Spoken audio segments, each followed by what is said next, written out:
भारतीय साहित्य के अंतर्गत कहानी साहित्य का उद्गम वैदिक साहित्य से ही माना जाता है। ऋग्वेद के दशम मंडल में अनेक आख्यान हैं।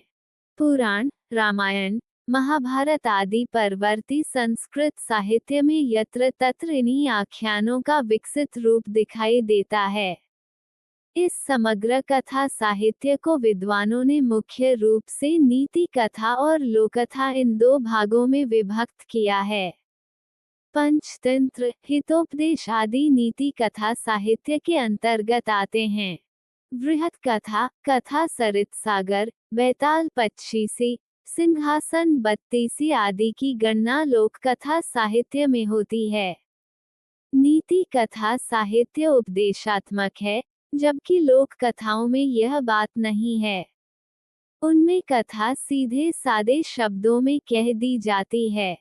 यद्यपि जातक कथाएं पाली साहित्य के अंतर्गत आती हैं, तथापि इन लक्षणों के आधार पर इन्हें लोक कथा कहना ही उपयुक्त होगा। इन कथाओं की सबसे बड़ी विशेषता यह है कि ये समाज के उच्च संभ्रांत वर्ग को आधार बनाकर नहीं लिखी गई हैं, अपितु इनका आधार वृक्ष, हाथी, बटेर, कौवा, गीदड़, गरीब किसान, गांव का भोला युवक, निरीह ब्राह्मण, चोर लुटेरों आदि को बनाया गया है। इनमें अत्यंत सरल शैली में कथावस्तु को प्रस्तुत कर दिया गया है। इनमें उपदेशात्मकता का प्रायः अभाव ही है। फिर भी इन कथाओं के चरित्र जहां एक ओर सामान्य पाठकों को हंसाते गुदगुदाते हैं, वहीं दूसरी ओर प्रबुद्ध पाठकों को अनायासी चिंतन के लिए भी बाध्य करते हैं।